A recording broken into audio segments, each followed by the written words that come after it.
Live from the CBW Radio UK studios in Chelmsford, this is Off the Record with Big C and his trusty companions, Jazzy Geoff and Stinky Pete. Good evening, one and all. This is Big C. This is Off the Record. Thanks for joining us. Us being Stinky Pete and Jazzy Geoff and my good self in the birthplace of radio here in Chelmsford, the city of Chelmsford.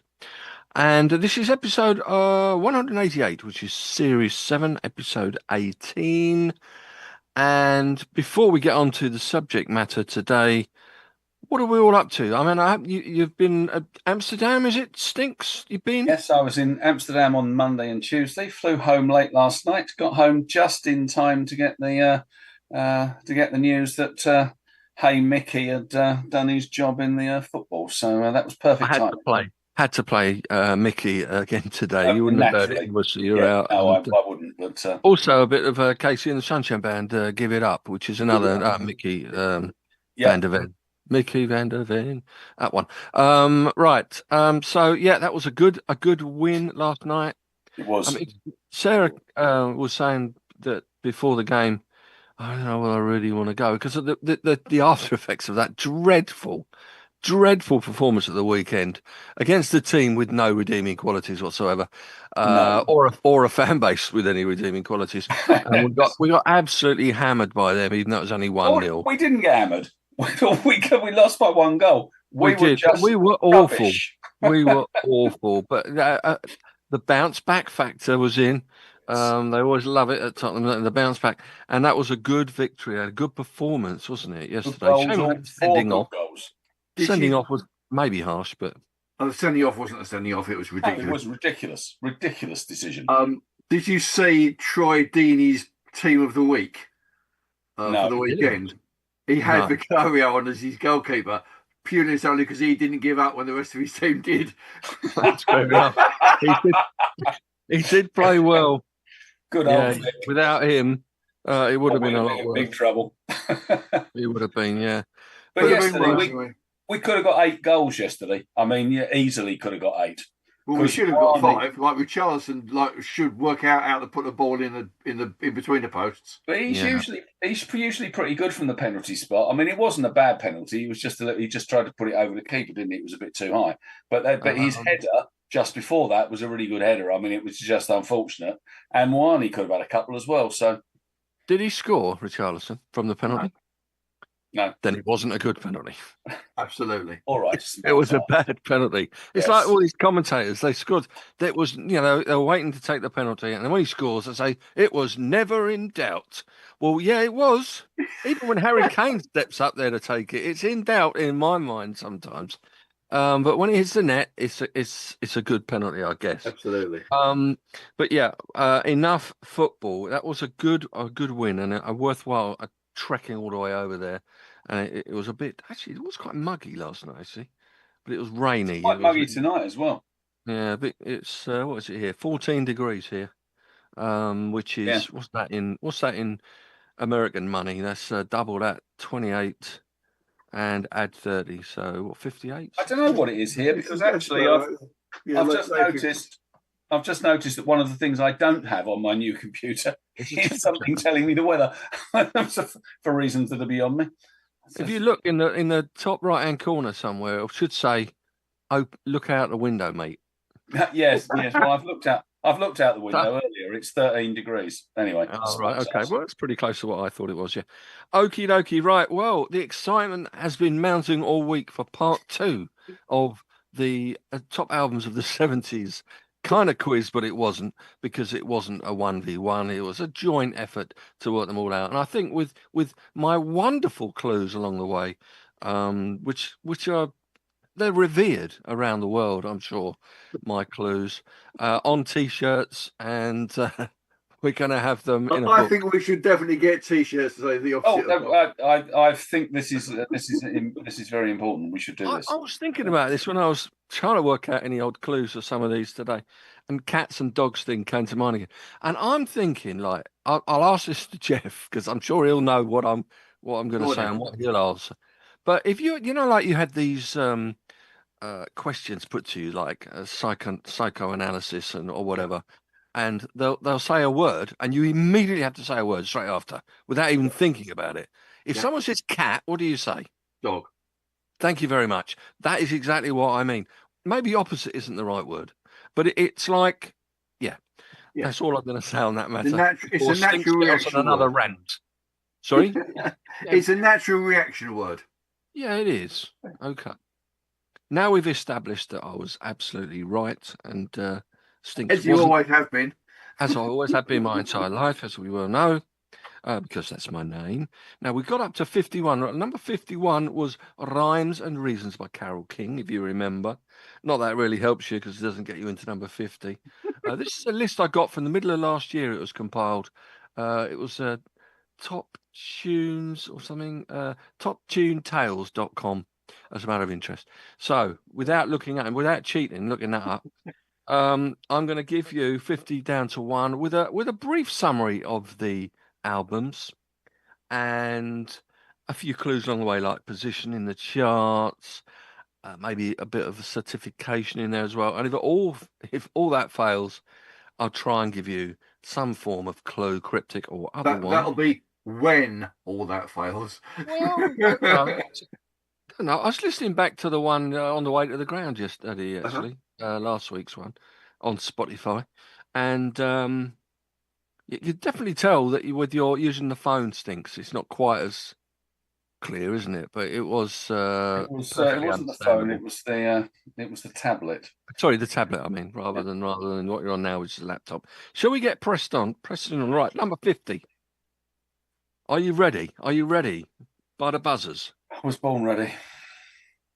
Okay, this album was, I'll give you the year if you like. It was 1972, all obviously from the 70s.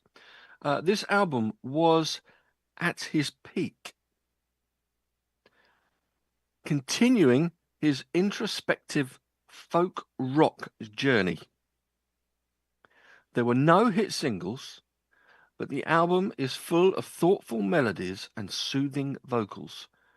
He delves into darker spiritual themes with a broader production, yet it still feels intimate.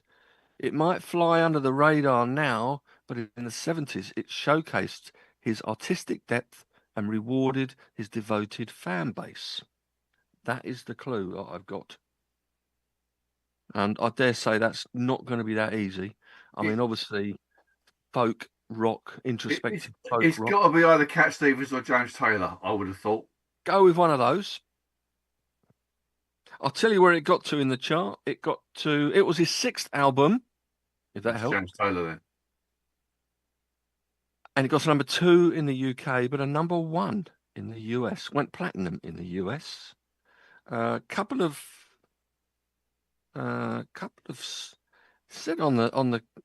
said when I read the précis that there were no hit singles, but then I've written down a couple of singles on the album, which maybe they just weren't hits. Maybe they were singles in England, but not in the States. Oh, maybe so. All right. Are we convinced that it's James Taylor? Well, Geoff is. Because it sounds to me like it's Cat Stevens. One of you is correct. And I think that it is... Opposite of dog? I think that it is Buddha. What, Buddha and the Chocolate Box? Yeah. It isn't. I think that was 74, actually. Was it? Okay, so... Well, it might be James Taylor, because which was the one before? Was that Mona Bone Jackin? Could be. I'm just going to check his album discography, and that might tell you exactly. Should we nail who it is first? Yeah, go on. It is Cat Stevens, anyway. It's Cat Stevens, is it? It is, yeah. Right, okay. Buddha and the Chocolate Box was, as I thought, actually, was 74. Right, so there was after Tea for the Tillerman and Teaser and the Firecat. Teaser and the Firecat was 71, wasn't it? It was. Tea for the Tillerman was 70, so it's 72. It's the next album. So is it Mona Bone Jackin? No, it isn't, because that was... Was that after? That was the 3rd album, actually, 1970. Was it? Oh, yeah. Amazing, isn't it? Buddha and the Chocolate Box. What was the one in between those? Oh, I can't remember what it was called. The opening track was called "Sitting," if that rings any bells, and the single, which I'm pretty damn sure was a hit here, as Jeff has probably quite correctly said, probably not a hit in the States, was "Can't Keep It In." That was a single. Keep it Yeah, in. it was a single. Yeah, definitely. Can't keep it in. Gotta let it out. I just can't think what the album was called. I wouldn't know. Have we got to go for a clue? Yeah, go on. Yeah, I Can't Keep It In was a number 13 here, actually. Yeah. Right. Oh, dear. What have I got written down?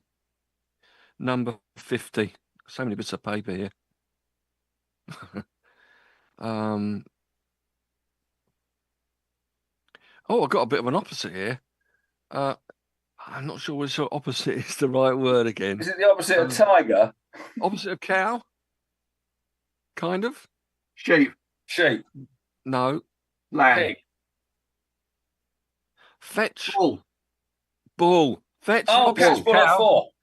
Fetch opposite of cow around 1600 hours, I've written here. Catch Bullet 4. Catch Bullet 4. Yeah. It's not a bad album.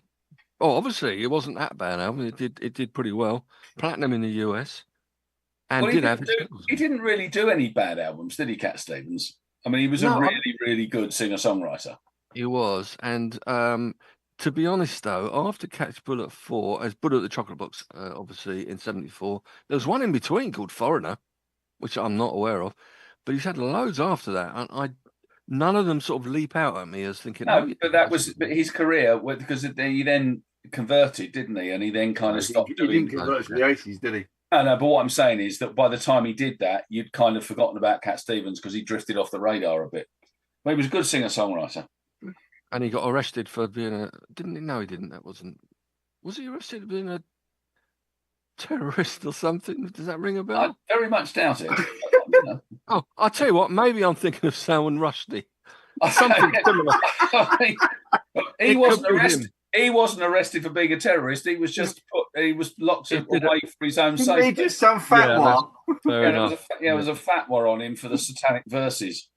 Which, frankly, verses. I don't approve of fatwas in any way, shape, or form. But if you've tried to read the satanic verses, then frankly, he should have been buried in a large hole and mud shoveled over the top of him. But anyway, that's another story. Not a good one then.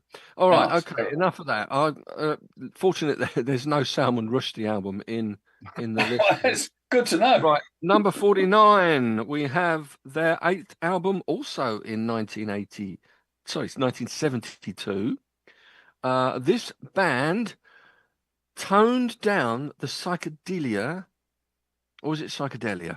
Psychedelia, I think, isn't it? Yeah. And leaned into the more reflective, mellow sound on this album. The result was a number 1 album anchored by a soulful single and also another surprisingly hard-rocking single, which I'll tell you the names of in a moment. It's described as mellotron swells and rich harmonies create a dreamy atmosphere. It showed that prog rock could top the charts while still making listeners sit back and think. What year was this? 72. It was their 8th album. It was a number 1 indeed in the US. Number 5 here in the UK. British band. Is it the Moody Blues? It is the Moody Blues. So which could it be? It would be Seventh Sojourn. It is Seventh Sojourn. That was easy. I'm very impressed, Peter. I bought it fairly recently. Don't tell him you're impressed. You only gloat about it. But I do not. Well, excuse me. I do not gloat. I very occasionally have a smug smile on my face. That is not a smirk. A smirker. You are a smirker. No, aren't they little blue men? No, they're Smurfs. Yeah. I was close. With Father Abraham. Father Abraham. I was going to say Colonel Abraham. That was someone else. Someone completely different. Colonel Abraham. He was. He's fried chicken, isn't he? He was the first break dancer, wasn't he, to make the charts or something stupid like that? I think he might have been. Yeah, I don't know which. Colonel Saunders. Abraham. This conversation is going woohoo, which is the way we love it, to be fair. At number 48, this was from 1978. Ooh. No, it wasn't. I tell a lie. That was 47. Bit of a early tip there. No, this was again from 72. This was again from 1972. It was his third solo album, I think I'm right in saying then. It was a US number one. And it was, I'll just read the description first of all, and I'll come on to that. This album was a soundtrack. It's funk and soul with sharp social edge. It rides on wah-wah guitars, conga grooves, and his silky falsetto telling gritty tales of city life. The title track grooves hard while delivering pointed commentary. Originally tied to a film, it would be if it's a soundtrack, wouldn't it? This album transcended its soundtrack status to become a classic album on its own. Its cool, conscious style influenced R&B, funk, and hip-hop for decades. It made number one in the Billboard chart. It made number one in the Black Album chart, if there is such a thing. There was then. And it also made number two in the Jazz Albums chart. Okay. Is this going to be somebody like George Clinton, Bootsy Collins, one of that type of... I was thinking that, but none of them sing in a falsetto. No, well, this was what was worrying me, but the guitar bit sounds like them. He did play with a band initially, like him and in the 60s. So I know it's not this, but like Harold Melvin and the Blue Notes. It's not that kind of thing. Yeah, that kind of thing. Well, yeah, I think unless it was just a band name actually. But I've said all I was going to say about that. About it being number one in the Black Album chart, number two in the Jazz Album chart. Is it? No, the singing. The soundtrack.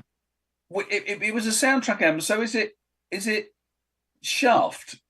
It isn't Shaft. I wonder whether you're going to go down the route of Shaft. Oh, that was. I went down that because it was the obvious one to go down. Yeah. Okay. I'll tell you, I mean, he's got a very deep voice. Yeah, no, I just wondered whether, because it was a soundtrack album, it's not the theme. I wondered whether there was other stuff on there which was another singer. That's all. This guy definitely hasn't got a deep voice.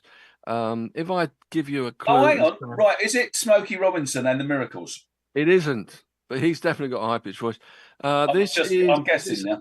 Yeah. Insect wearing red cape. That's my clue for you. Insect wearing red cape. Yeah. Who wears red cape? Right, Superman. Right. Insect. Not a man. Ant-Man. Super. Spider. No. Fly.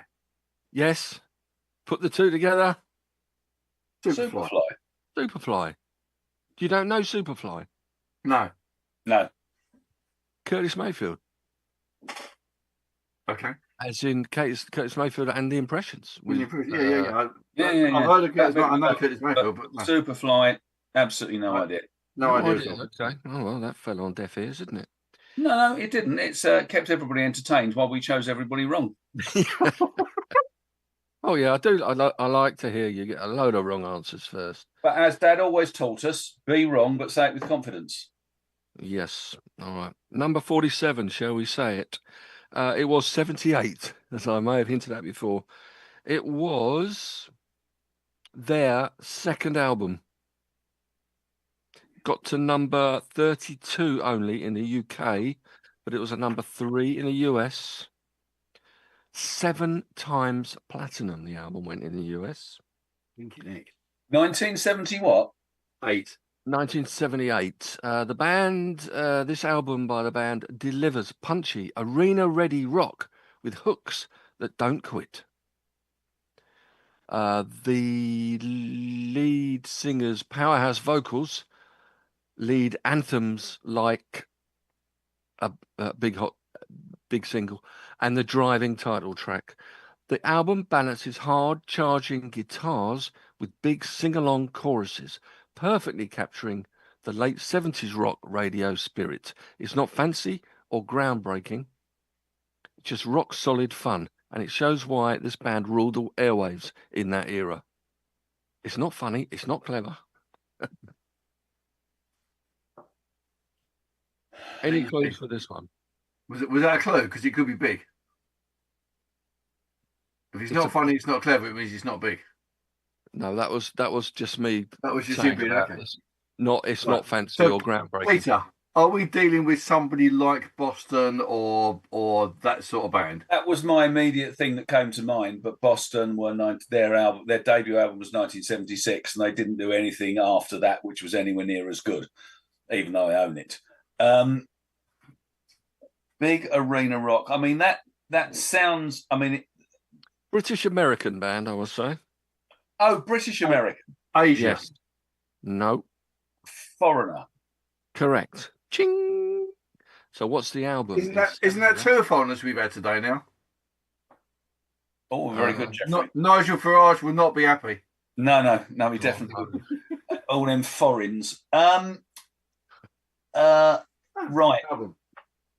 I can't remember what the album's called. The first album was called Foreigner. Yeah. The third album was Head Games. It's a one in between. So the single on it, the big single that they were discussing, was called Hot Blooded. Right. Yeah. I've got Foreigner's Greatest Hits. It will not surprise you. I wouldn't know a Foreigner album if it jumps up and hit me, I'm afraid. Well, I don't know the albums. I just know all of the singles and all of the hit songs, and I've got all of those on the Greatest Hits album, and I've seen them live twice. Give us a clue, we might be able to get it like we did Super. Do you know what the word? I don't know how to pronounce it. It's either di or diplopia means. Diplopia. Something to do with sight. Oh, yes, I know. Double Vision. Double Vision is the album. So now you know. Is it diplopia or diplopia? No idea. I would think diplopia, but, what do I know? Not being an optometrist. No. I've been called many things, but optometrist isn't one of them. No. Right. So, we've got that. 46 then. What do we got? 46. Okay. This album, their debut album. Come on, you can get this one straight away, I'm sure. The debut album came out in 1976. That's your first clue. Okay. Melodic hard rock at its finest. That's Boston, More Than a Feeling. Well, More Than a Feeling. The Boston album. Boston is correct, yeah. That was easy, wasn't it? Can I take an assist for that from the last one? Yes, yeah, I think so. Definitely missed it. You put the cross in. I nodded it down. Absolutely. At the back stick. At the back stick. The big man. It would be. I presume. How tall are you, Jeff? As my interest. Shorter than Pete. What? How tall are you? 5'10". Oh, you're less than him then. Oh yeah. Should be Pete at the back stick. Yeah, nodding it in. Definitely. Oh, absolutely.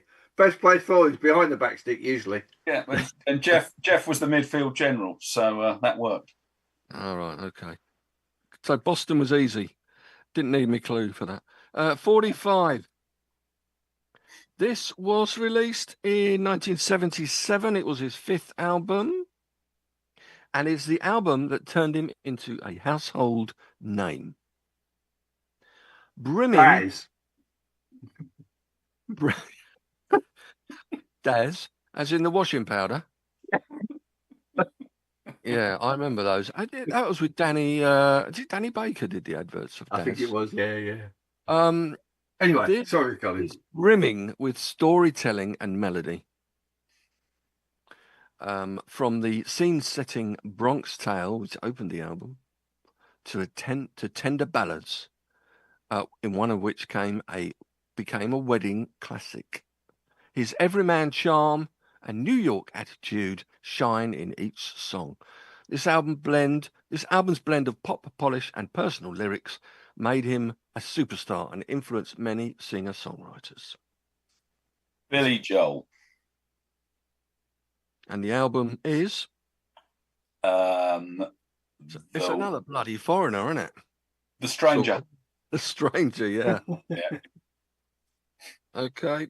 The Stranger, good album. Great album. That's the one of his I've got. Got that one. Yeah, I love it. That's the one with Italian restaurant in it, isn't it? Scenes from an Italian restaurant. Yeah, which is, I think, the best thing he's ever written. I love it. Oh, well, I agree. Well, I love Piano Man. Piano Man's a good song as well.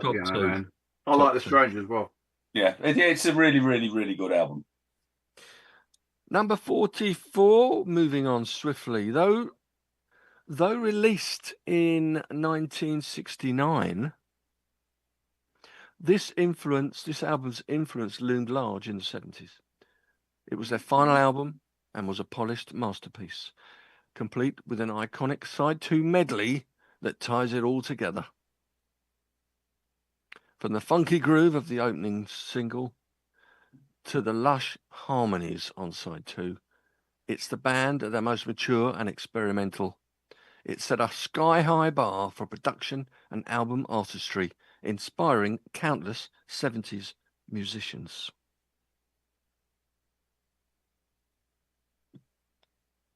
The band's final album? Yes. Came out October, I think it was, 69. Was this Let It Be? It can't be Let It Be. No, we had Let It Be last week.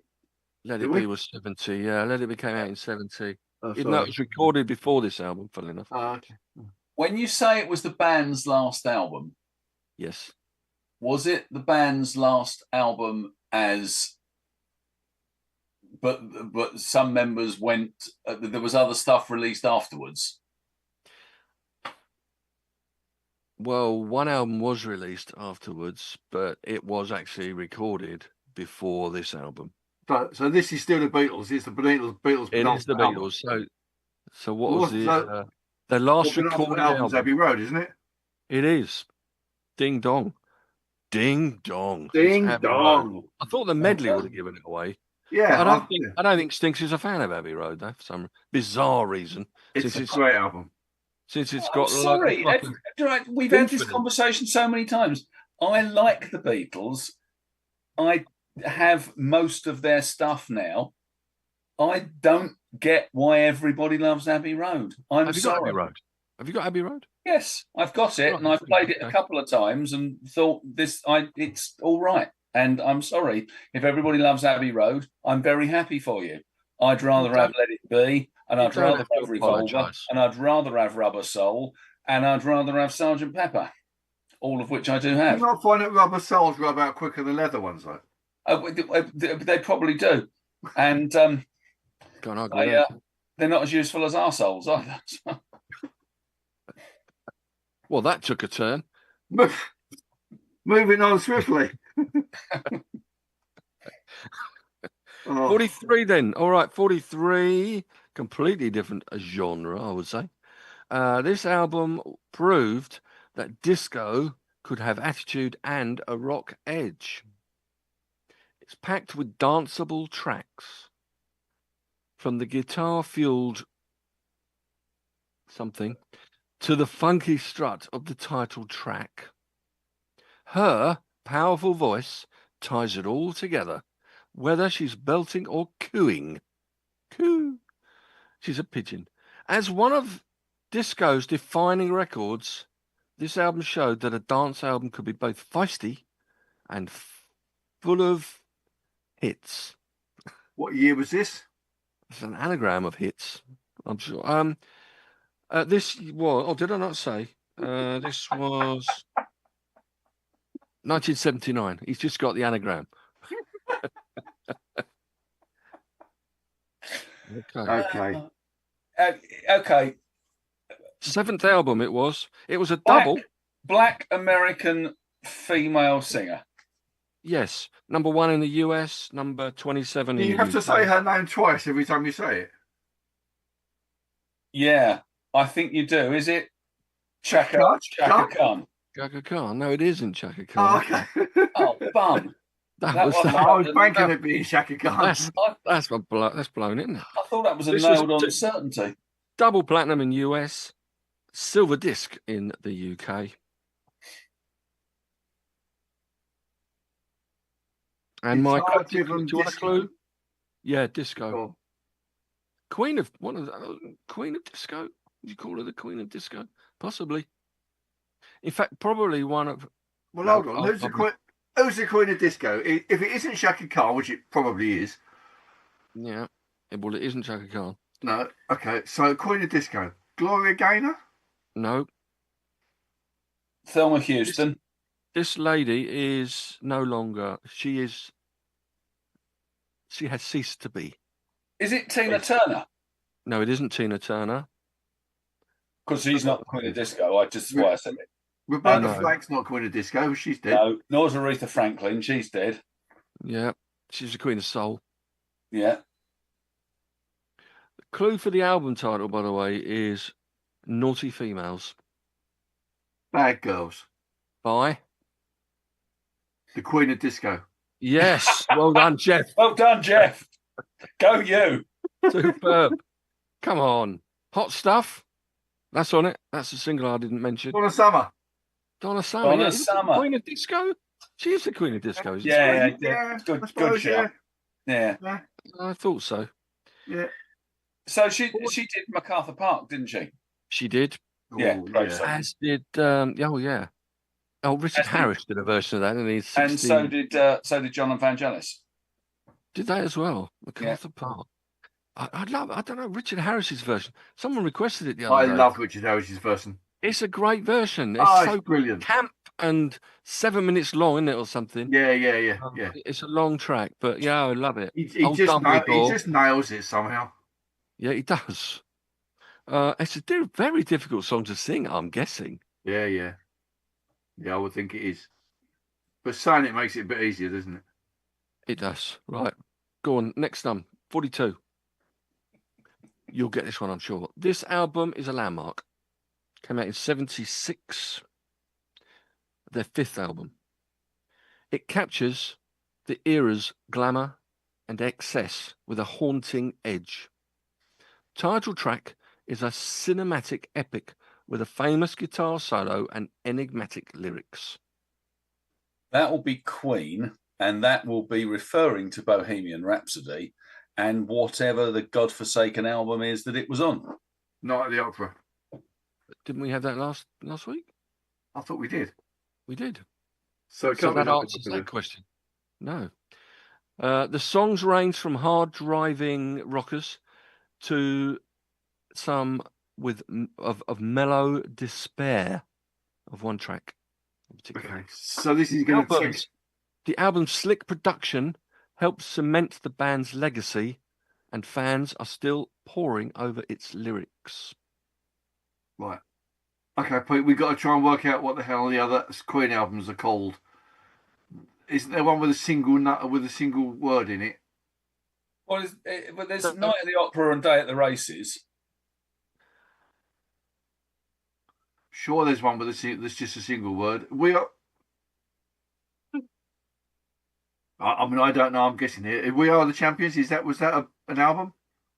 It wasn't an album, but I wouldn't get drawn into the horrible alley that Stinks has driven you into with Queen. So it's not Queen. It's not Queen. It's their fifth album in 76. Right. Okay. Mahusive album. I'll tell you what. 26 times platinum in the US. Nick. Even 6 times platinum in the UK. Worldwide sales. Is it a US band? Yes. Worldwide sales 32 million copies. A lot of people have got this album, I'm guessing. I wonder if Pete got it, or whether he's just got I would think all of us have got this album, I would have thought. I know Stinks has got it. He must have. And I'm pretty sure you'd have it. Rumours. Well, that is pretty big, but that was 70. Was that 77? I think. I'm just sorry, what year are we talking? 76. It's Hotel California. It's Hotel California. You got that? You got that album, Jeff? No, I have. So both of you got it. We've all got it. Yeah, I was just confused by the sweeping cinematic bit because I'm struggling to think which bit was sweeping and cinematic, but I suppose the last resort is. Well, I think they're talking about the title track. The title track is a cinematic epic with a famous guitar solo. It's certainly got a famous guitar solo at the end, isn't it? With the battle between Felder and so theoretically, no, it hasn't got a guitar solo. It's got a guitar duet, which is one of my arguments I have regularly with Wyatt when we talk about great guitar solos. But anyway, moving on. Keep it light. Keep it light. There's always this thing. What have we learned here? Greatest guitar solos in the world, and someone chooses Freebird. I'm going, it's not a freaking solo. It's 3 guitars. That's not a solo. It's a trio. Stupid people. Should we go on to 41? That's a good idea. Yeah. Any mention of Queen, his Stinks goes off on one, doesn't he? And it wasn't even Queen this time. Right, 41 is this band's self-titled debut album. It came out in 1972. Very early 72, if I recall. It brought soft acoustic folk rock into the spotlight. America by America. Oh. He's good to have a rant every now and then. He's on form with that. He's on fire with that one. He is. What clue did you have for America? America, I've said Trumpland.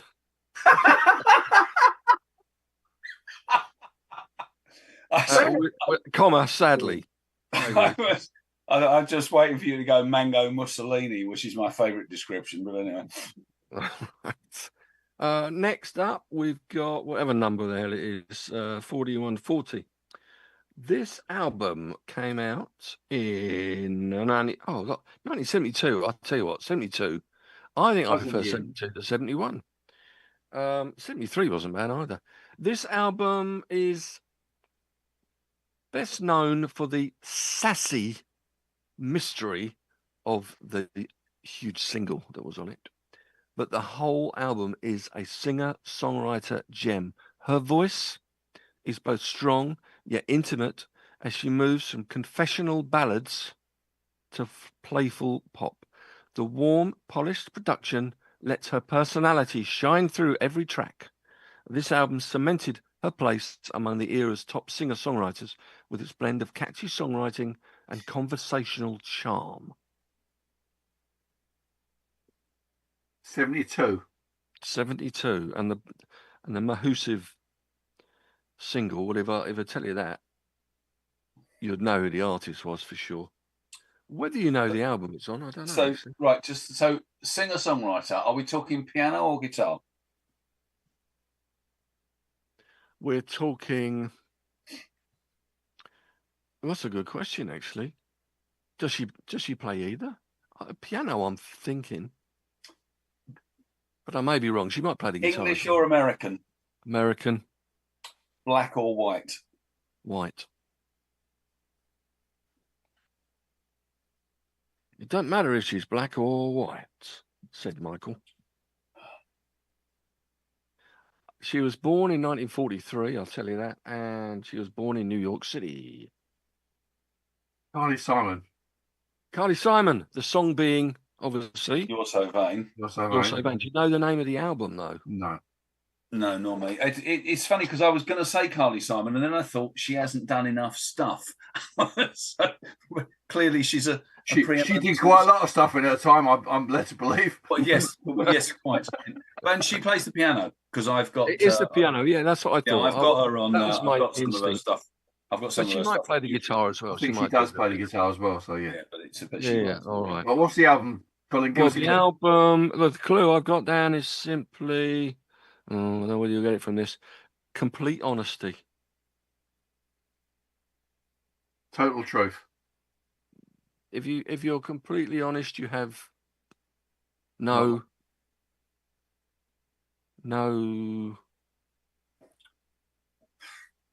what? Lies. I wouldn't say opposite of lies. Truths. Things that you know, but you can't reveal. Secrets. No secrets. Yeah. Right. You know the album, probably. It would have rung a vague bell. Yeah. Possibly. Okay, right. 39 is, I've got to flick my page on here. Right, 39. This band followed their soundtrack domination with this album. Saturday Night Fever. A slick blend of pop and disco loaded with their trademark falsetto. Okay, I'm just going to read it all out with the tracks as well, because you might have to work out the album title. Songs like Tragedy and Too Much Heaven proved they could pair dance beats with heartfelt melodies. The production is lush with strings and horns atop the brothers' harmonies. It's the sound of a band at its peak, capping the disco era with style.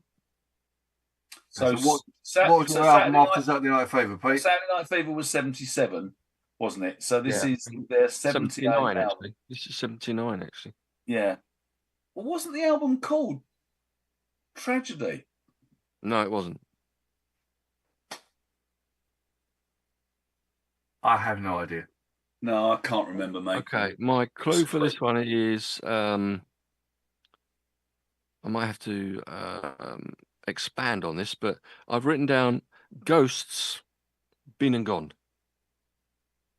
Ghouls. No, another word for ghosts or ghouls. Phantoms. Oh, Spirits Having Flown. Spirits Having Flown. Of course. Very good. I was just about to say that. Just about to say that. Not a lot of people know that, as Michael Caine used to say. Or maybe he didn't. Who knows? 38 then. This combined, you might get this from the first 8 or 9 words, actually.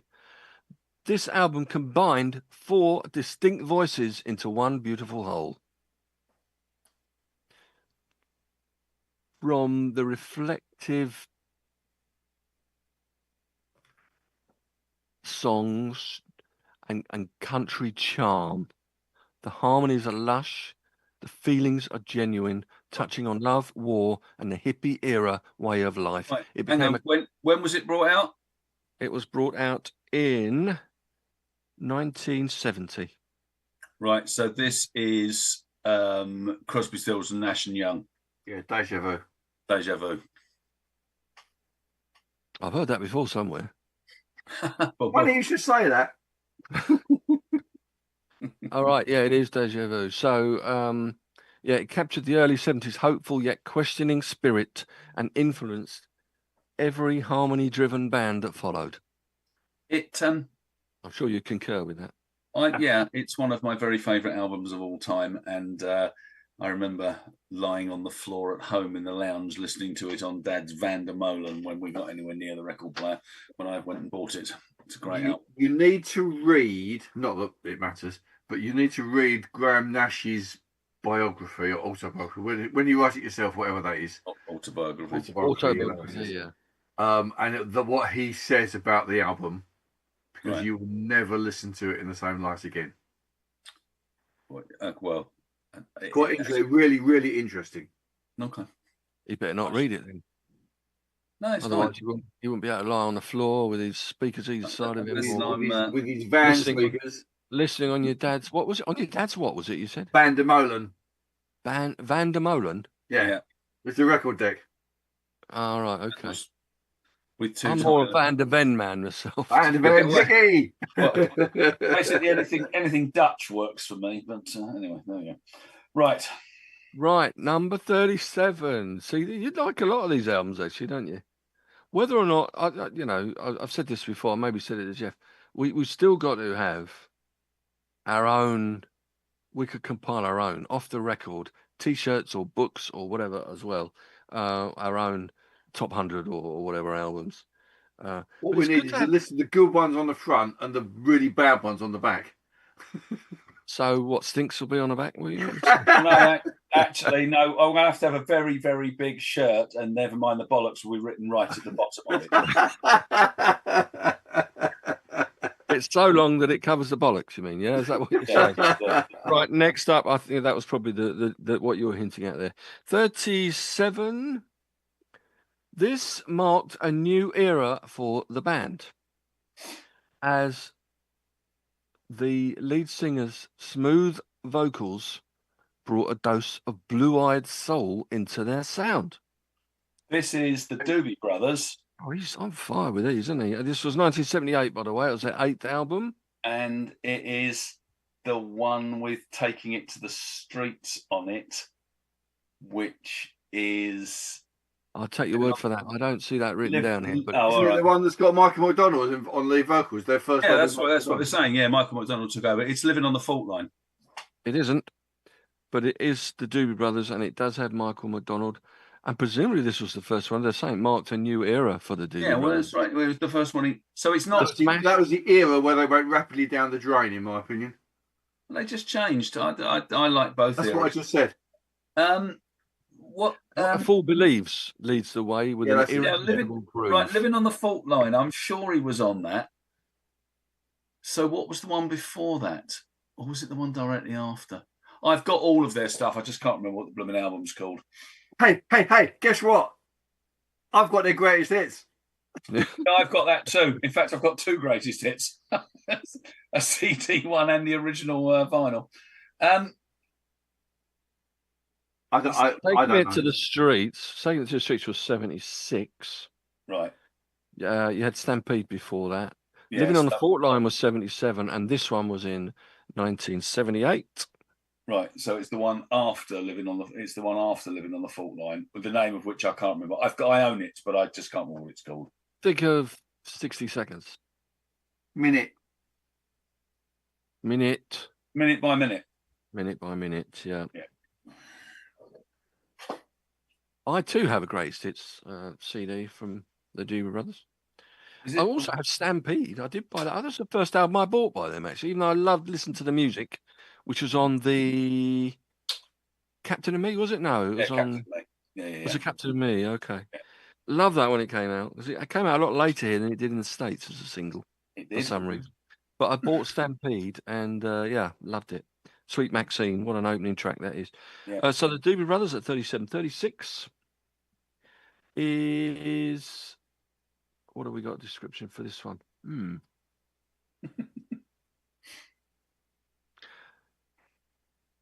This rings a blank. Velzy had it the other day, but we can't have done. Maybe it's forget that. I've got this one first. Yeah, that's 35. 36. This band hit a new peak with this album, blending southern rock with a touch of country comfort. One track gave them a huge radio hit, right, twangy and laid back, whilst one of their instrumental tracks showed off their jam band chops in joyful fashion. So this is Yeoman Brothers. It is Yeoman Brothers Band. Even after losing Dwayne Allman, the group delivered a feel-good, road trip ready album.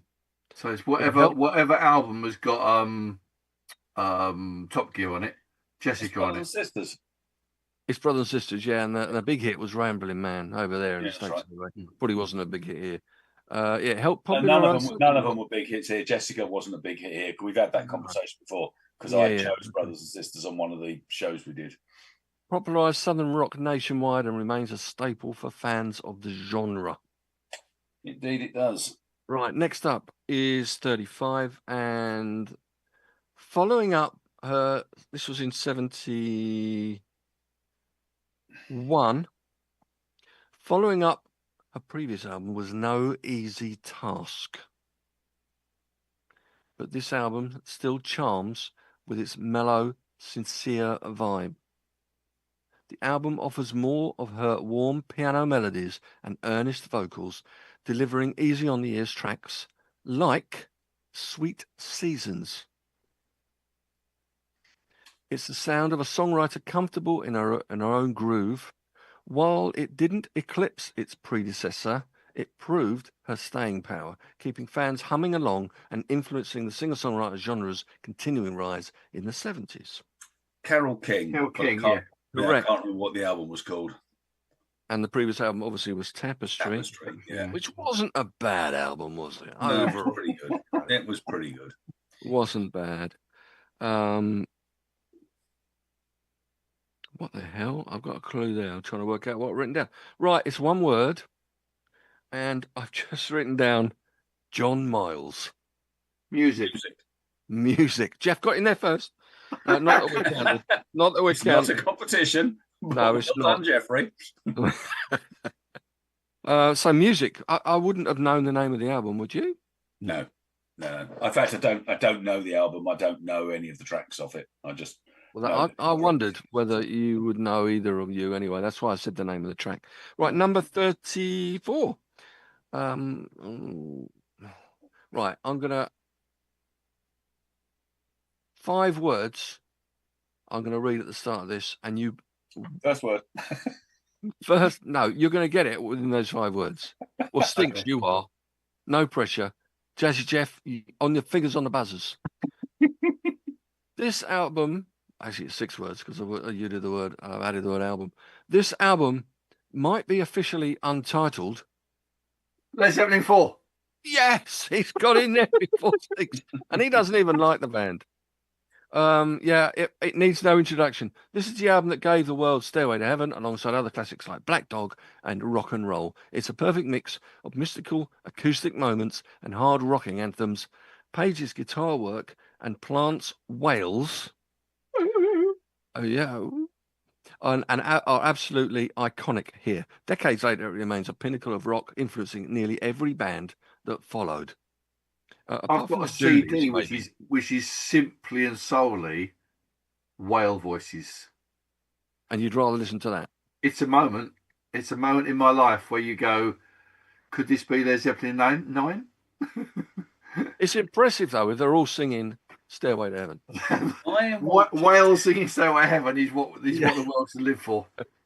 I watched an interview today on YouTube while I was tooling around waiting for this to start between Stephen Colbert and off the Late Show and Robert Plant, and it was a really interesting interview because he was talking about the impact of growing up where he did and the kind of the link to Tolkien and then the link back to being in Oxford and C.S. Lewis and the whole mystical element of their writing and how none of the other band members recognized that he had these kind of Lord of the Rings themes, but it was kind of his little thing. And it was a really interesting interview listening to someone who's, been as successful as he was talking about his new album, but he was talking about it was an interesting interview, worth watching. It's 10 minutes or something, but okay, worth listening to. So Led Zeppelin 4. Next up is number 33, their 5th album in 1972. This album, I'm going to use that word again, fused funk, rock and soul into a socially conscious 70s groove. What year is this? 72. The title track is a sprawling, atmospheric jam with a message. I know what it is. I know what it is. Is Maggot Brain by Parliament. Yeah, it's not. No, it's not that. It's One Nation Under a Groove. It's not that either. The track. Neither of us know what this is in that case. I guess that. I was definitely going with Funkadelic. Yeah. Funkadelic. Yeah, I was thinking. I thought of Parliament. Well, Funkadelic, wasn't it? The Maggot Brain. Yeah, Funkadelic was Maggot Brain. Yeah, and that is a sprawling opening track. Okay. Well, maybe the whole album. Maybe I don't know. This is and the Cisco Kid brings a playful funk storyline. Do you know that track? It rings a bell. The band's eclectic sound, complete with harmonica, sax, and Latin percussion, creates a rich vibe. It wasn't just a commercial smash. It proved that funk grooves and thoughtful themes could go hand in hand. This album got to number 1 in the US. I don't see a chart position in the UK, which is probably why you're both looking blank. Is this again? Is this a Bootsy Collins kind of George Clinton Parliament something or other? Maybe it has their vibe, but I'll give you a little bit more about the band. If I can actually type properly. Well, they're American, but that doesn't really narrow it down. But it comes as no surprise. Oh, interesting. The band name, originally they were called Eric Burden and the band name. It was. Yeah. American funk soul rock band from Long Beach, California, formed in 1969. Cisco Kid was a popular hit in the States. Oh, I remember that song. Low Rider. Does that ring a bell to you? Oh, War. It's War. Right. So what's the album? War. Yeah. What is it good for anyway? Yeah. Absolutely nothing. Nothing. Absolutely nothing. Well, except unless you're Russian, in which case it's all good. This was I did say, didn't I? It was their 5th album. Who'd have known they've had so many? And I've got no idea what it was called, but it's yeah. Okay, my clue for this one then is oh no, hold on. That doesn't make sense. Talk amongst yourselves, people watching and listening. The planet is a poor urban area. Earth's ghetto. Oh, in the ghetto. No. Life's a ghetto. No, another word for the planet. The world's ghetto. The world is a ghetto. The world's a ghetto. Never heard of it. Sounds like an album you might like, though, Pete. Well, if it was in France, it would be The World is a Ghetto, which would be completely different. That would be nice. But actually, getting the clue would be a piece of cake. You're like, oh, very good. Yeah. See what I did there? Boys on fire. Just give me me no sleep for 2 days and I'm rocking. If it were Germany, it would be a Black Forest ghetto, wouldn't it? Oh, very good. It would indeed. Do you want to add on to that at all? No. You've had your cake and eaten it now, so yeah. We just need to put the cherry on top and all that. Yeah, I know. Yeah. All right. Okay, next one up, number 32. This is the band at full throttle, churning out hit after hit like a well-oiled swamp rock machine. Creedence Clearwater Revival. Yeah, and it was 1970, their 5th album. So they'd won in 68, 3 in 69, yeah. Maybe 2 in 70 then. This must be whatever. John Fogerty leads the charge with gritty vocals and guitar on tracks like Traveling Band and Up Around the Bend. Yeah. Yet they also groove on longer jams like I Heard It Through the Grapevine. Their version of Heard It Through the Grapevine is brilliant. The album's No Frills Bayou Rock Energy made it a 70s staple and solidified their place in American rock history.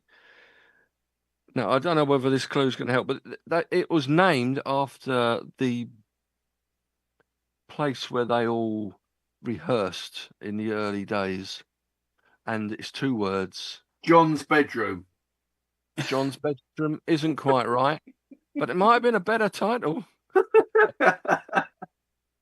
The garage. The second word is another word for a building, a work building. Site. Oh, Cosmos Factory. Cosmos Factory. That was the name of the, I don't know, studio or whatever they used to That's call right. it. Yeah, Cosmos Factory. Good album. 31.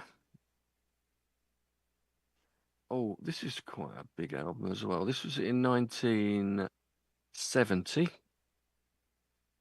Their 5th and final studio album in 1970. Number 1, both sides of the pond. 11 times platinum in the UK, believe it or not. 8 times platinum in the US. It was their grand swan song. Title track is a soulful, soaring ballad that can give anyone goosebumps, while the rest of the album spans gentle folk and upbeat gospel-tinged pop. Their harmonies never sounded better.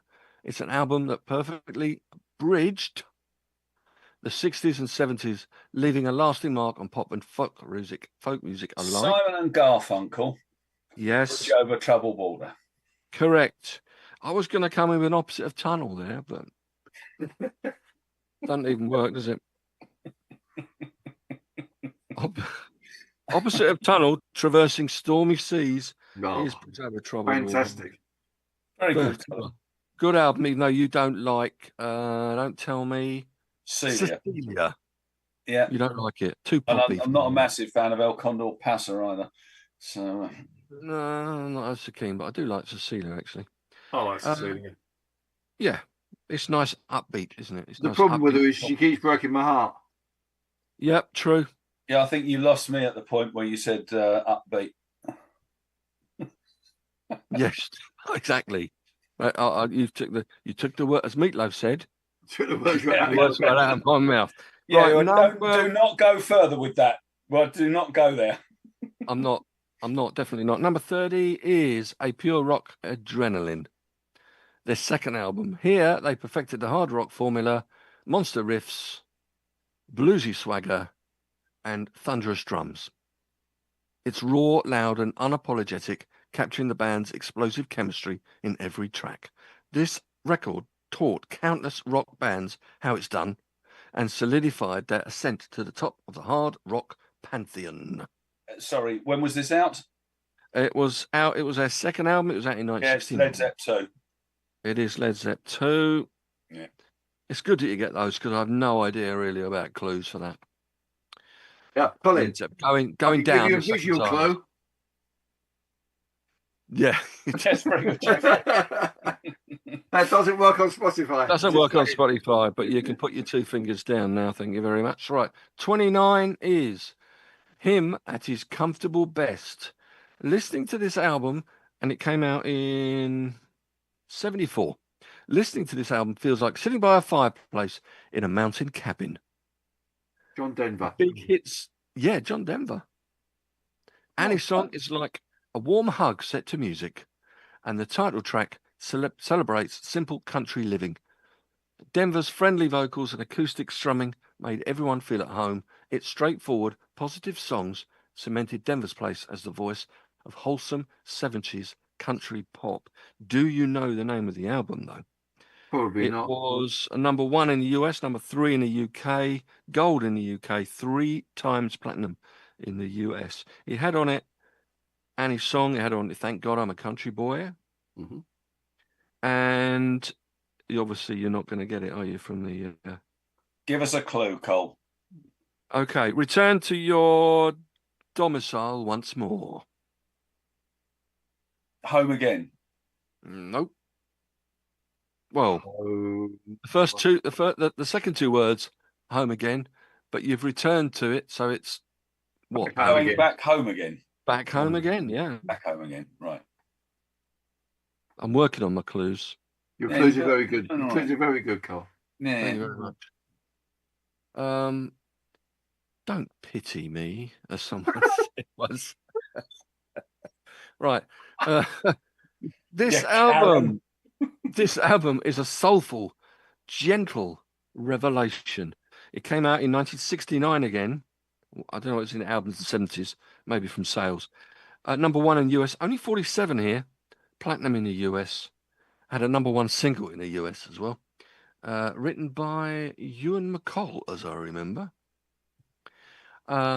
It's an intimate set of jazz-tinged folk and R&B tunes that let her stunning voice shine.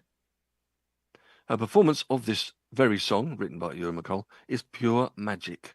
So soothing and heartfelt that it became a surprise hit years after release. The album's understated arrangements put emotion front and center and quietly influenced generations of vocalists. Blimey, that's some write-up. Mm. So, white and American. You're half right. Black and American. Correct. White and English. It was her debut as Black and American. She had two consecutive number 1s, actually. In this, this was in. Well, it says the album was released in 69, but I think the single was probably hit in 70. It might have been late 60. Early. But she also had a number 1 hit with another hit in the States. Maybe one of the first females had 2 consecutive. Maybe she won a Grammy for both of them, both number ones. This is her first solo album. Yes. Not Was she sure, in a band before then? Not sure that I'm aware of. You might know better. That's it.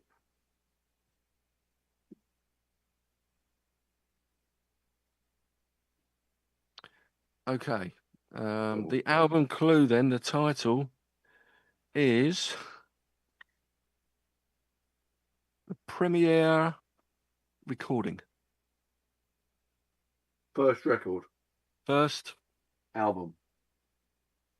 First song. You might do a number of different of a song. Versions. Yeah, another word for that. Tracks. In musical terms. Variation. First cut. One. Off you go. Take two. one. First take. Take one. Take First, one take is one. the answer. Take one, okay. And it's by, if I say idea. the singles, first time ever I saw your face. Roberta I was Flack. going to say, is it Roberta Flack? It is Roberta Flack. Right, You can Roberta say Flack. that now. No, I was me softly as thinking well. Roberta Flack, but then I was thinking, no, she was around before then. So I was confused. Right, Roberta Flack. Okay. We got it anyway. Okay. Oh, this lot. Next up is, this shows the band at their most playful and experimental. They branch out from heavy blues, dabbling in funk and even reggae. This is also Led Zeppelin. It is. There's a lot of them here, aren't there? Well, they're all going to be in the top bands of things of the 70s, aren't they? While still delivering the epic rock swagger they're known for. Robert Plant's vocals soar and wail. Houses of the Holy. It is Houses of the Holy. What would you come up for a clue for that one, Jeff? It's Houses of the Holy. Could be something to do with churches, I guess. Could be. Yeah, I've written Homes of the Blessed. Yep, that works. That works. Right, next up, let's move on swiftly. Number 26, sixth album for him in 1978. Number 1 in US, number 10 in the UK. Gold album in the UK, 7 times platinum in the US. It finds him mixing smooth pop rock with a jazzy twist. He follows up an album that we've already mentioned today, actually, with the breezy single. This is Billy Joel again, isn't it? I was going Billy to say Joel, okay. Yeah. With the breezy My Life and the sharp-tongued Big Shot, there's even a cool jazz touch on Zanzibar. Joel's New York storytelling shines through, blending humour and heart. The album's polished production and big hooks made an instant classic that kept Billy Joel on top in the late 70s. And do you know the name of the album with those tracks on? No, My Life, I've mentioned, was on it, yeah. Okay, well, it's an avenue in New York City, in Manhattan. And another word for avenue or boulevard or road is? Street. Okay. And this is number 26. Is it 59th Street or something? You're close. I was going to say it's number 26 in this chart. If you double that. 52. 52nd Street. 52nd Street. Yeah. Right. Another good album. I don't have it, but I think it's on my list of Billy Joel to pick up. So yeah, had a lot of good albums, did old William. Okay, next up, fourth album in 1972, number 1, Both Sides of the Pond. The London Symphony Orchestra played on 2 tracks, if that helps. Yes, this will be Neil Young, Harvest. It is. I thought that might help with that one. Brought his heart on sleeve, country rock style to a massive audience. This gem gave us Heart of Gold, a simple, honest tune that became an anthem. The album feels like cozy country comfort, harmonica, pedal steel, gentle acoustic strums, yet it also tackles heavier themes on songs like The Needle and The Damage Done. Yes. That raw authenticity resonated with millions, making Neil, getting a bit friendly, making Neil an unlikely 70s superstar and influencing countless singer-songwriters. Indeed. That's a good album as well, actually. It's a good album because they're quite soft songs, aren't they? It's his best album by a long way. Yeah, rather than too rocky. I disagree because obviously his best album is On the Beach. But anyway, obviously is. Well, except it's almost like you're dissing our opinions. Almost. 26. Oh no, I would struggle with this one. Oh, This good. album, this album is like a collection of short stories set to a jangly acoustic guitar. The title track is playful and vivid, painting a whole scene in just a few minutes. His warm, friendly voice shines on every song, whether he's being witty or heartfelt. From Operator, that's the track, to other mellow cuts, this easygoing album cemented him as one of the 70s folk pop storytellers we love. So it's not Leonard Cohen then? Not Leonard Cohen. This guy, I think, perished in a plane crash, not maybe a few years after this, not too long after this, actually. This album's in 72. Number 1 in US, didn't get anywhere here. It did have a song track. I'm going to give you it anyway so we can move on. Time in a Bottle is on the album. It's Jim Croce. Jim Croce, yes. Yeah. Do you know the name of the album? No. Blame It on... No, is it Blame It on Jim? You don't mess around with Jim. You don't mess around with Jim. Yeah, close enough. Well done, 25. Jeff. Yeah, I think he's doing well, isn't he, Jeff, today? I'm not in a patronising way, but he's getting a lot there. Patronised me away. I'm happy with it. Next up, we've got this gentleman's 9th album. Number 1 in US, number 2 here. 3 times platinum US, silver disc in the UK. And it is a personal concept album where he and his lyricist reflect on their early struggles. It's tuneful and candid, moving from energetic rockers to soulful ballads with his piano leading the way. Fans loved the raw honesty. It even became the first album ever to debut at number 1, underscoring just how on top of the world he was in 1975. That is Mr. Elton John. Okay, and the album is... It was him and Bernie Taupin, and they had nicknames. He called himself. First one would be... that's the Captain and whatever it's called. Yes. Oh, yeah. What's it? Captain the Brown Dirt Cowboy. Yeah, Captain. Captain. Captain Fantastic. Tennille.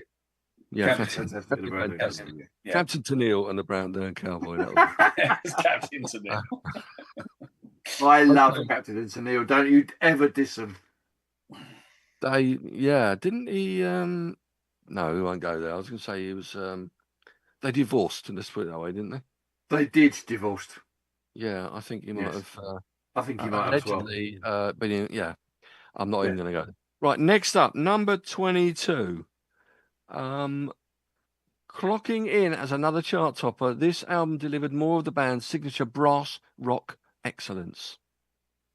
Saturday in the Park is the standout sing-along, radiating carefree summer vibes. The album balances horn-driven rockers with tender ballads, showcasing the band's tight musicianship.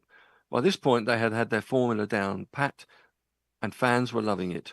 It solidified the group's status as 70s radio mainstays with a distinctive horn-fueled sound. Okay. Have they been around for quite some time by this Yes. stage? Well, this is their 4th album. It is Chicago. I was going to say Chicago. It's their 4th album, but that doesn't really help, as we well know. Chicago.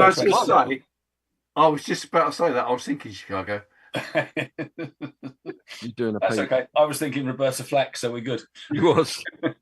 It's the 4th album, but it's called Chicago 5. Of course it is. Yeah. I can only assume because Chicago Transit Authority was the first one, and then the next one was Chicago, and then Chicago 1, Chicago 2, Chicago 3. Yeah. But they had one album called Hot Streets in the late 70s, and that really screwed things up. They do it just to fool us. Like this next album is what year was this one? I'll turn my page, might help. Number 21. Okay. 6th album. Also was a soundtrack to the film of the same name. 3 times platinum in US and number 1 album over there. And it had on it the title track, obviously, and Shining Star. that ring a bell to you? What? I didn't Sorry. read the link. When did it come out? 19. Good point. I would say 70, late 70s. Has it been re-released recently? Not that I'm aware of. Oh, okay, not who I was thinking of. I was thinking of then. I'm aware of, but it might have been. I don't know. I don't think so, though. I didn't give you the bird. Shining Star was Frankie Valli in the Four Seasons. I was going to say no. That was Silver Star. Oh, that was where I went. But it was. Okay. Yep. Right. The film soundtrack. What it says. I didn't read you it, did I? This brought funk and soul to new heights. Oh, okay. Album grooves with positivity. Shining Star practically dares you not to dance, Geoff. Lush harmonies, upbeat horns, and smooth vocals make the whole record glow. It seamlessly blends funky rhythms with pop appeal, proving that funk could rule the charts while lifting everyone's spirits. But it's a soundtrack album. It is, yes, a soundtrack. Yes, it is. And it was it was 1975, actually. I was wrong. It wasn't late 70s. And it was their 6th album. And it was the soundtrack for a 1975 motion picture of the same name.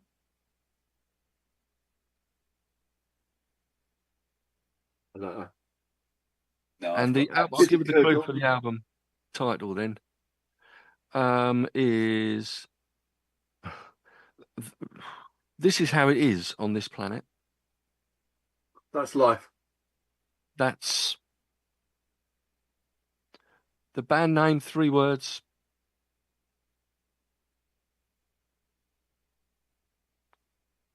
Or 4 words if you can, and blank, blank, and blank.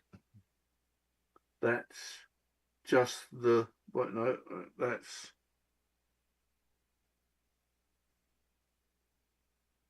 their follow-up album was called Spirit, and then there was All in All, and then in 1979 they had an album called I Am, which had I think there's about 45 members of the band. Well, this is Earth, Wind and Fire. Earth, Wind and Fire, yeah. Earth, and the Wind and album Fire. is the film September. and the album. That's The Way of the World.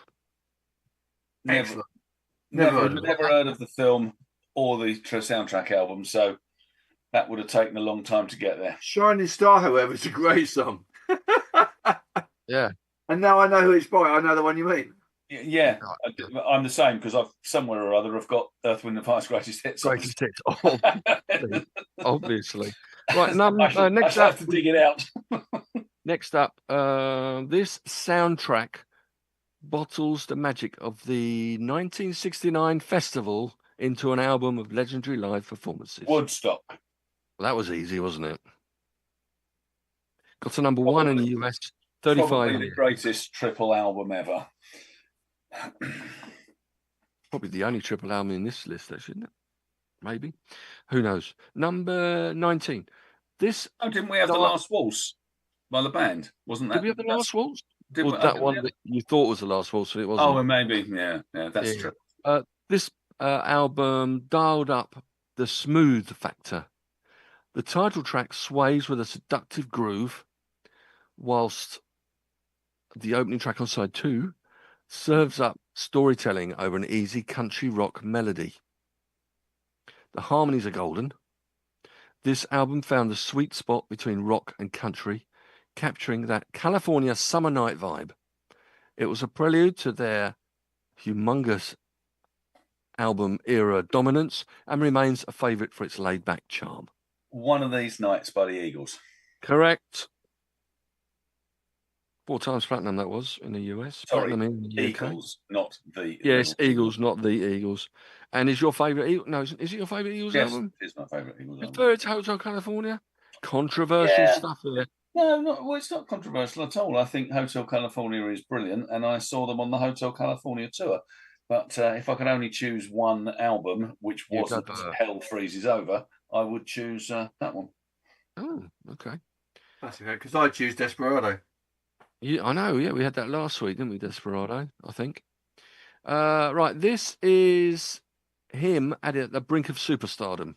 The brink of superstardom. It's playful and piano-driven, with hits, with one particular hit launching him to new heights. He balances the honky-tonk fun of one track with moments of soulful balladry, all delivered with a warm live band feel. His knack for melody and showmanship is on full display here, helping cement him as 70s pop rock royalty. That's got to be Elton John. It is Elton John, and it's his fifth album in 1972. Honky Chateau. It is, yes. Cool. Which is the other one I own. I own his greatest hits. I don't. I was trying to come up with a clue for honky, and the only thing I can come up is sort of 70s derogative term. I don't think. Yeah, for a white bloke. Yeah, for like in Caucasian. Shaft. I was going to say, yeah, Caucasian French castle. That might have given it away. Right. Next up is this album, best known for its epic title track. I think it's about 8.5 minutes long. Well, it's split into two for the single. That captures 60s Americana in American Boy, Don McLean. Yes. Well done, Get Jeffrey. in there. Well done. He's on fire too. It's good that you're both on fire, especially when we're getting closer to the end and we want to get through them all. Right, we've still got a bit of time, so we're all right. Next up, this album is a smooth sailing rock album that dominated 1975. It's softer than the band's early days, highlighted by the dreamy hit, I can't say the name because that might give it away straight away, with its gentle groove and sultry vocals. The album mixes laid-back jams with a polished 70s rock sound that goes down easy. It showed that veterans of the 60s counterculture could evolve and find massive mainstream success without losing their mellow vibe, even though they lost half of their name.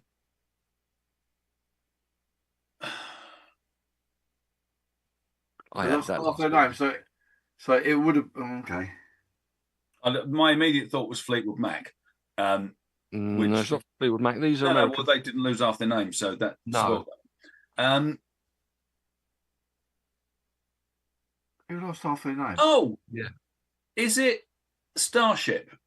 It is. It is Jefferson Starship. Did they lose the Enterprise then? Yes, they did. They certainly did. It came over all Death Star. Yeah, it's Starship. They built this city. Did you know that? They did, and they did it with Janie. But they should just have left it there because that was a good song. Yeah, indeed. What, we built this city. Yeah. We built this city. It's voted as the worst ever song ever. And I can't understand it because if you're driving in your car, you're going to sing it, aren't you? You definitely are. There are other ones that are awful lot worse. The one that it was one of the ballads we talked about a few weeks ago. Oh yeah, it's called yeah.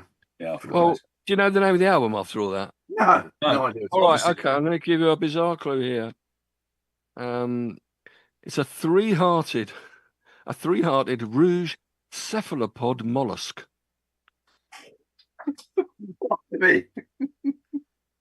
So what's another word for rouge? Red. Okay, and a mollusk with three hearts. Snail. With lots of octopus. Red octopus is the name Red of the octopus.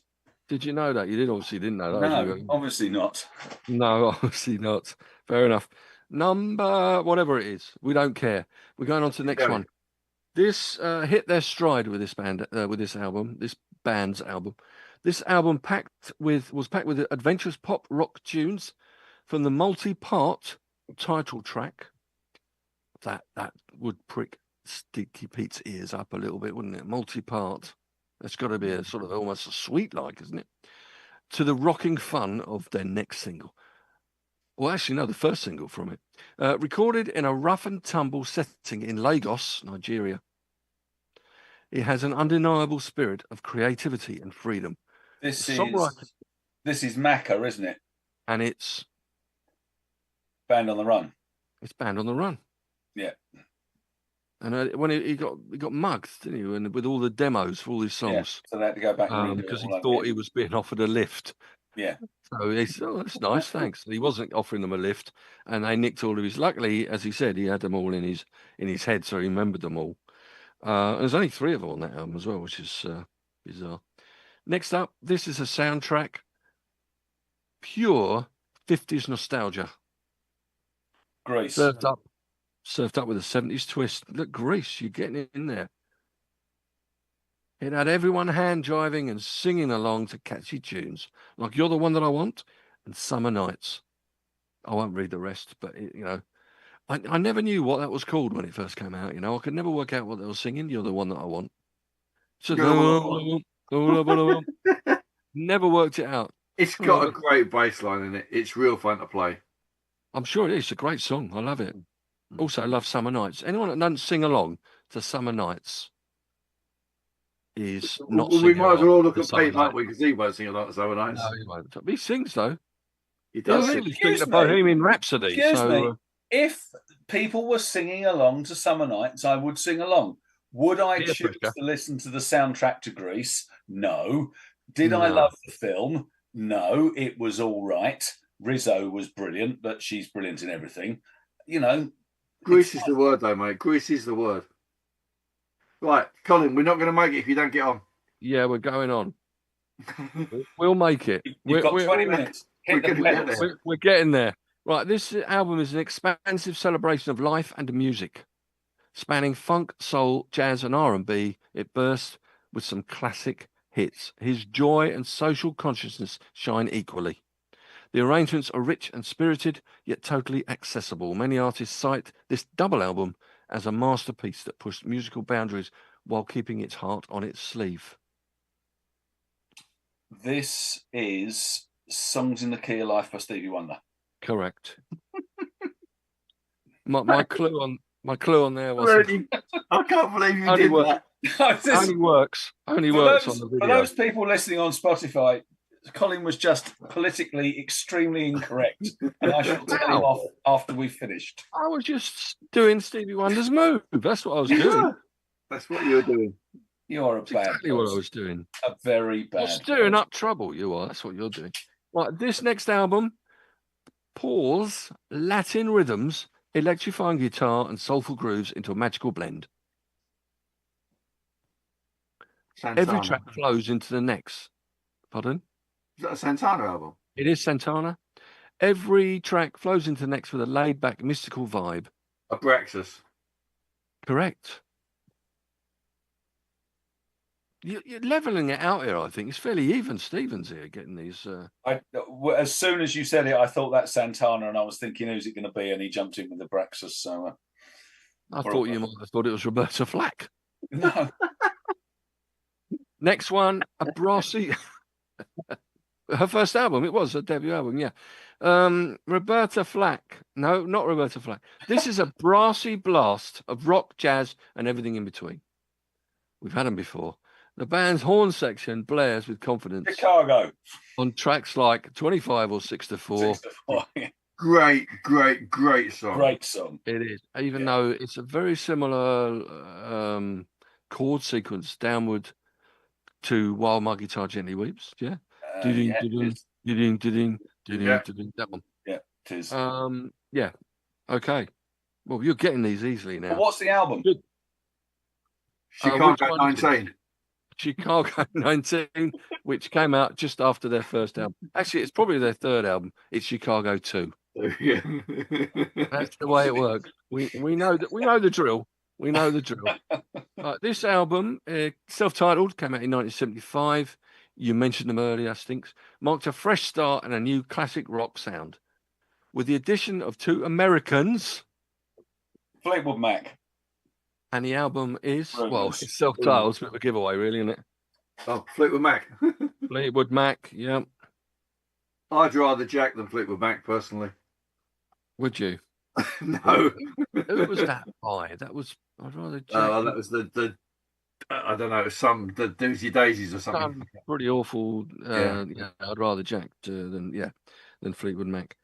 Next up, we've had this guy before as well. Collection of Pure Sunshine. This gathers his most beloved folk country tunes John Denver's greatest hits. Exactly right. John Denver's greatest hits. Go on, got to say it. Have you got it? No. I have. He's got it. Everyone wonders why the hell we're laughing at, but Stinks has every greatest hits album available in the world. Whenever we mention a band, it's like, I have their greatest hits. I haven't got any of them, but I've got their greatest hits. Next up is a hook-filled pop rock delight that still brings a smile. Sorry, what number have we got to now, Cole? We're on number 8. We're getting there. Number 8. And what year does it come out? 79. Okay. Double check that. No, 78. It was 78 or 79. It's sort of cross between the two. I think I've written down 78. I think some of the hits were 79. It's a hook-filled pop rock delight that still brings a smile. With its Wurlitzer keyboards and clever lyrics, the album produces ear candy. That'll do, ear candy. It's upbeat and playful, yet tinged with thoughtful commentary on American life. This album's sleek production and catchy melodies made it a late 70s staple and an influence on many piano rock bands that followed. Piano rock bands? Well, it's a sound thing. Yeah, the Wurlitzer thing made me think about Dire Straits, but it's obviously not them because it's American.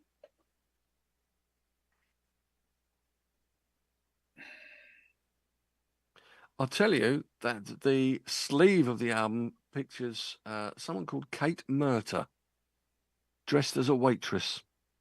Oh, Supertramp. And Breakfast in America. Breakfast in America. And I'd say that was their best album. I know you wouldn't. Stinks, that is. Anyway, I don't know. Well, I really like it, but if I had to choose, I'd choose Crime of the Century. Crime of the Century, yeah. That's probably a bit too proggy for me. Breakfast in America, nice catchy tunes on there.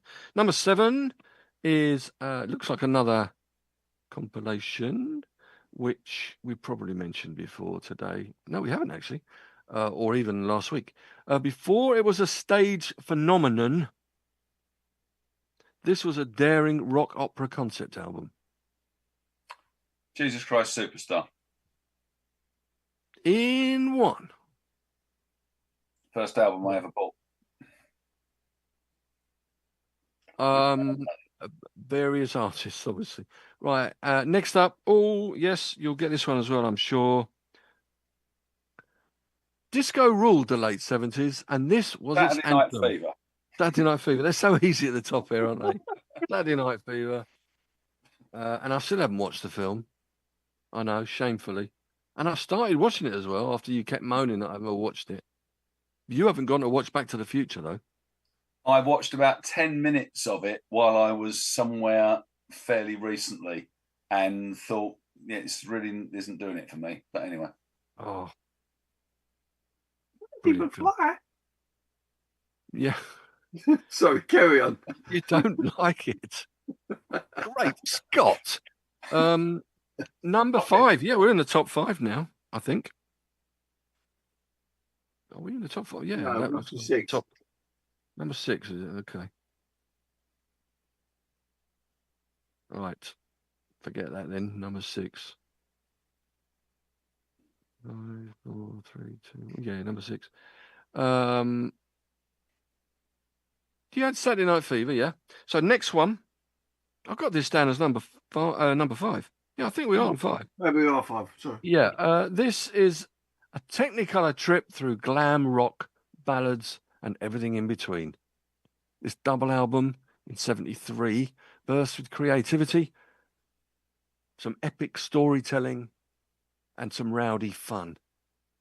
The piano and flamboyant vocals shine throughout. It's the quintessential 70s album by this artist, influential in showing that pop albums could be grand, cohesive adventures. Is this double album? John again? It is Elton John. Goodbye Yellow Brick Road. Yeah. And it's Goodbye Yellow Brick Road, yeah. Which I think we're both agreed is his best album. Absolutely. I don't know about you, Jeff. Are you an Elton fan? I don't know enough of it. I don't know enough of his album stuff to pass proper comments. Okay. There's history there. We'll go into it another day. Yes, because we haven't got time now. Right, number 4. I mean, these are all going to be massive albums, you would have thought. Number 4. This is a mind-expanding journey from start to finish. Dark Side of the Moon. So you're getting these too quickly. Can't even get the words out quick enough anymore. He's so quick. He's very quick. Right, see whether he'll be as quick with this one. That'll be by Pink Floyd.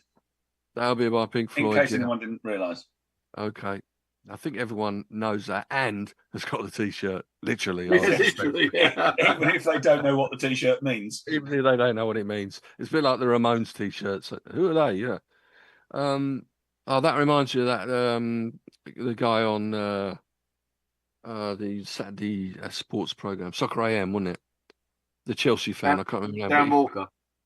No. I can't remember his name. But anyway, he was interviewing the guy in The Hobbit, and he was in the office as well. Martin Freeman. Freeman. And this guy had a Ramones T-shirt on it. He interrupted and said, by the way, he says, I know she got a Ramones T-shirt. Can you name any of the band members? He goes. And he goes, I'm trying to think what his name was now. But anyway, as he said quite rightly, well, all their 4 names are on the shirt, if that helps. Can you name any of their albums? No. No. Apparently, whether it's true or not, he said he got married and Baby I Love You was the first song that they danced to. This one, number 3, top 3 time. Double live album. Made him a superstar overnight. Oh, Peter Frampton. Frampton Comes Alive. Correct. So, top 2, you might have a guess. Can you guess the top 2 anyway, without me giving anything? For the 70s? Yeah, top 2 albums. Well, I would have thought Rumours. We've mentioned both today, actually. We've mentioned both today, so they're obviously in there, in your minds. Top albums. One is 17, number 2 is 17 times platinum in the UK. Well, Rumours is that one. Rumours is 21 platinum in the US. Did you say Rumours? I did. I didn't hear it, sorry. Okay. That's okay. Well, I don't mind Pete taking the glory, but, occasionally. Occasionally you get them. You've had a few today. And number 1? Loads. So is Rumours number 2 or number 1? It was 2, Rumours. Number 1, 14 platinum in the US, 2 platinum in the UK. Her second album in 1971. I always thought it was a first, to be honest, but it wasn't. Tapestry by... Come on, Jeff. King. Yeah, Carole King. Get in there before Stink says it. Right, Tapestry, number 1. So this chart, the number 1 album is Tapestry. Of the 70s, yeah, it was Tapestry. There's some weird... I mean, I've really enjoyed doing this, but there's some weird choices. Well, there are a few weird ones. When you think about all of the great albums of the 70s, there are some weird choices in there. Well, what I think Tapestry is renowned as a top 70s album. I'm not arguing it. It's not there. It still sells now. It does, but it doesn't sell as many as Rumours, and it doesn't sell as many as Dark Side of the Moon. So, it's just interesting. As we got nearer the top of the charts, it kind of, yes, it was predictable what was going to be there. But it doesn't, but probably in the States it does. Yeah, bear in mind, this is American. Dark Side of the Moon and Rumours are both half English or fully English. I think if you look at it's been quite hard work, but interesting. Yeah, and fun. Tapestry is like a warm cup of tea on a rainy day, it says. It is. The album is filled with honest, piano-driven songs that weave pop, folk and soul. King's gentle voice and heartfelt lyrics made listeners feel like she was a close friend. It influenced countless singer-songwriters, proving that deeply personal and simple arrangements could captivate millions and stand the test of time. And it's number 1 in this chart by the Top Tunes, or whatever it is. Top Tune Tales. We still should, if we're not happy with this list, we should do our own. That's all I would say. But it's good to have different ones in there, because otherwise we just have the same old albums that you get on any lists. Yeah. If it's a more personalised list, let's say off the top of my head, never mind the bollocks or something like that, you know. Some personal to you for What's whatever really reason. interesting is that there haven't been any punk albums in the top 100. No, because punk didn't do anything in the States, did it? I mean, it's. I think if you had one in the UK, probably the Clash would be up there in the 70s So. album. Maybe the Six Pistols would be up because they're always in top albums. Yeah, they would be. Yeah, definitely. Still, they're always in there. With a proviso, obviously, that Stinks doesn't like it. They have to specify. Just because I don't like it doesn't mean that it doesn't have its place in music history. There's a lot of stuff I don't like which has its place in music history. There's a lot of stuff I do which other people hate. So that's the joy of music, isn't it? Well, it certainly goes in the pop annals for me and the pop anals for you. Never mind the bollocks. Yes, indeed. So that's it. We've done it. We've got through the whole 100 in 2 weeks. Oh, a bit of a. I'm speaking a lot more than I normally do. Yeah, we like that. Try to let you talk a little bit more. But yeah, thanks very much for doing it. And yeah, it's been good fun. And you worked out them all. And Geoff, you've all done very well today. Thank you very much. And I'll be listening to the show tomorrow, maybe at various points. Although you're not, Stinks, I know. No, I'm driving to Lancaster and back tomorrow, which I am not looking forward to. Father and grandfather duties, is it? Or yes, it's father. Okay. It's father duties. Doesn't that give you the whole journey to listen? You could. That probably means putting Bluetooth on his car. I know he's got that on there. He can't. He could listen to it on the way up, couldn't he? I mean, I've got to go to South Ockenden. It's not quite the same, is it? No, I'm now having to use my phone, and I'm now having to have my have the maps on my phone permanently because having just been done for speeding again, I can't afford to get any points. So I'm now going to have the thing binging at me every time there's a sodding camera. Don't start me on that one, or I'll have a rage attack. Well, you could still have that on there whilst listening to the music on the same device. I'm sure Bluetooth. I'm sure that can be done. Anyway, unless you shout out the window very loudly, Alexa, live 365. I don't please. have an Alexa. I don't have unnecessary CBW radio, and that'll be it.